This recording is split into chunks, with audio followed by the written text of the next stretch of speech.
Conversations అంటే, so ఏదైతే దేవుడు అంటే యెహోవా దేవుడు పెట్టిన మతం ఏదైతే ఉందో, అంటే మా యెహోవా దేవుడు మతం అని నేను పెట్టాడని చెప్పట్లేదు.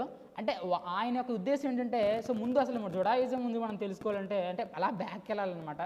సో అసలు జుడాయిజం గురించి మనం తెలుసుకున్నట్లయితే, అసలు దేవుడు ఎందుకు ఈ మతాన్ని ప్రవేశపెట్టాడు అంటే, మొట్టమొదటిగా ఉండేది ఈ జుడాయిజమే. ప్రపంచంలో అన్నిటికల్లా మొత్తం స్టార్టింగ్ అయ్యేది ఏంటంటే జుడాయిజం మతమే. సో ఈ జుడాయిజం అనేది దేవుని చేత ఇది స్థాపించబడింది.